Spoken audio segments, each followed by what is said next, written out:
ESPN's John Clayton with Armen Levack on 104.5 The Team. And Professor, thanks for joining us today. How weird or surreal was it for you seeing owner Robert Kraft yesterday on the stand at a murder trial at the Aaron Hernandez trial?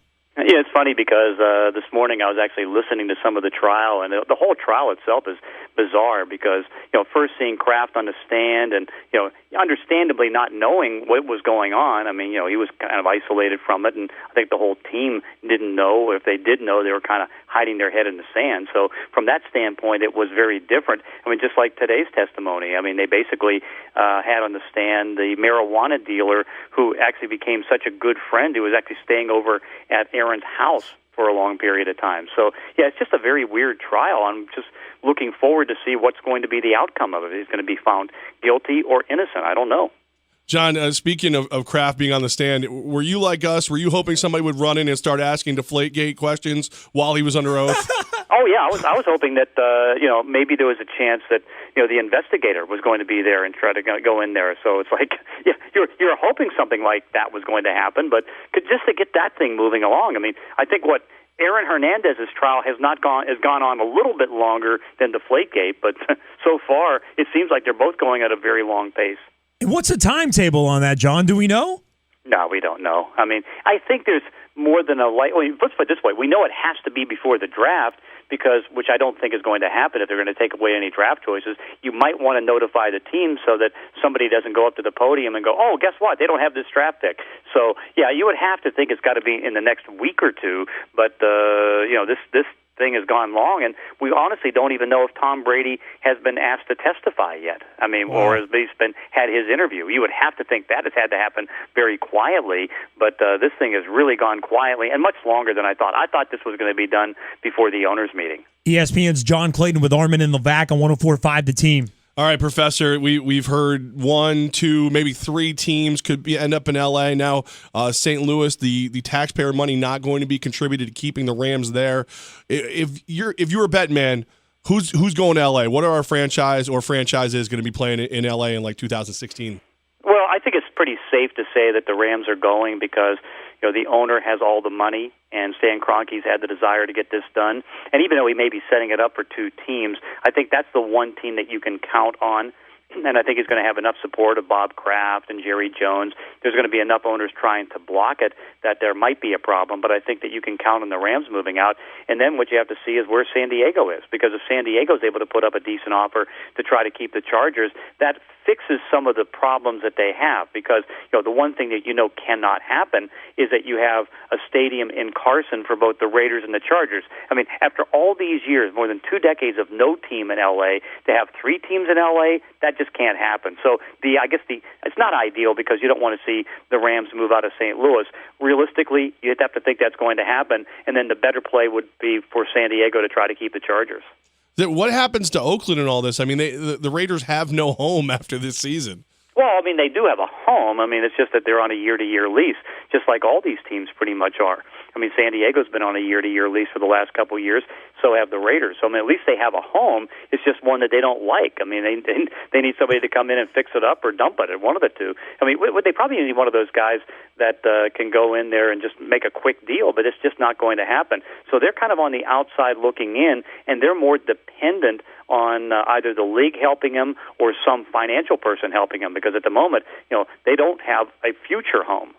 ESPN's John Clayton with Armen Levack. John, after the NFL owners' meetings wrapped up last week, how confident are you that the extra point is going to look different this year? 100%, because it's a mandate from the owners, and that was a surprise that I think we all experienced. Nobody expected that that was going to happen, that the owners were going to get that involved. But as every discussion started to go by Tuesday, by Wednesday, the owners say, okay, we're listening. We know the commissioner wants that extra point at the 15-yard line. We go to the competition committee, come up with a recommendation. And they can come up with a recommendation where they have the ball at the 1.5 for conversions for 2 points, and then they can have the extra point at 15. Another option could be having the conversions at the 2 and then maybe try to do something from the 15 or maybe even the 12-yard line. But now it's up to the competition committee to come up with something. Professor, we're your home for New York sports, and I'm reading your mailbag. I see that you like the moves the Buffalo Bills have made this offseason. Love them. Absolutely love them. Because what I like is, they're trying to be aggressive, and I think they're in the forefront of where you are if you don't have a quarterback. If you don't have a quarterback, load up on the running game and defense. Now, they already have the defense, so there's not much work to do there. But there was a lot of work to do on the offense. And so you have to like the idea they get one of the best backs in the league in Shady McCoy. They get a good tight end in Charles Clay, who's going to be more physical. They get a fullback in Jerome Felton, so there's no doubt they're going to be able to ground and pound. We'll see how the Richie Incognito move. In the draft, they're going to be drafting offensive linemen. But, hey, they've got the defense, so load up on the offense because at the moment they still don't know if they have a quarterback or don't have a quarterback. John Clayton, when you look at the AFC East, is it really the Jets that did the most in this free agency period this offseason? Well, they sent more money, but honestly, I think the Bills might have done more because, you look at their payroll for 51 players, it's at 179. That's just slightly below the Eagles. And so, the Jets clearly have revamped their secondary. They got 3 cornerbacks, including Darrelle Revis, all making over $6.25 million. They were able to get a $5 million guard and James Carpenter, but their problem is the same as the Bills. Do they have a quarterback? They got Geno Smith, they got Ryan Fitzpatrick. Okay, so you have somebody who hasn't really proven himself and a proven backup quarterback. That's no different than what's there in Buffalo. So the quarterback position, I think, on both teams are, the big question mark. But I think in some ways you can argue that the Bills may have done a little bit more than the Jets, but it's been pretty good because both teams have been very involved. Staying in that AFC East, John, when you look at all the moves that happened, did the Bills, Jets, and Dolphins do enough to close the gap between them and the Patriots? Probably not. The only way they can do that is get Tom Brady off the field. Tom Brady is the difference maker there that wins the games. Maybe what you can see is that each team is inched closer toward winning a home game in divisional play. We've seen that occasionally with Miami. The Jets were able to do it occasionally with Rex Ryan. But that each of those 3 teams, when they go into New England, who's going to win. It's going to be the Patriots. And then it's a matter of how the Patriots do against the rest of the schedule. Have they closed the gap? Yes. Have they moved atop? No. John Clayton with Armen Levack. John, any insight to what the Jets do at number 6? We've seen anything from Mariota to Randy Gregory. Any insight on that? I would have to think it's probably going to be somebody in the defensive front 7. It's not going to be a cornerback. They've got 5 cornerbacks, so it's like that position is out. So I would have to think, because I don't see Mariota falling all the way down to 6. I know he won't fall past 5, and there's a growing likelihood he could go to number 2. I don't think they have to go and get a wide receiver, even though, again, if it's value, you take it. That still can be an option. But I would have to think with that, whether it's Gregory or somebody else in that defensive front 7, that's a perfect fit for a defensive coach who loves to blitz and runs a 3-4 defense. Same stadium, different team, and a way different problem. You have your franchise quarterback, but you only have him locked up for one more year. How do you see the Eli Manning contract situation playing out? I don't see it being a problem. He's staying. All the top quarterbacks are going to stay.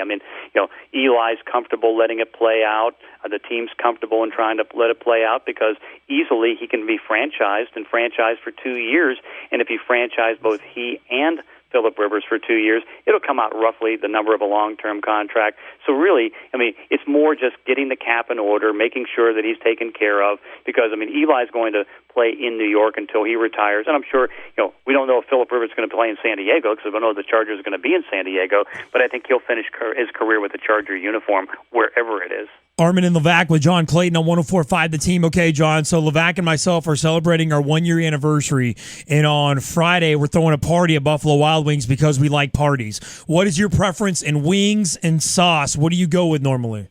Well, I go anything that comes out of the Buffalo area because I still like the Anchor bar. So it's like whatever kind of configuration that they have on the wing sauce there, then that's where I like to go. And I know Buffalo wings. I hope they have something very similar. But boy, the Anchor bar I think had the best. So we don't need to have a special meatloaf made for you?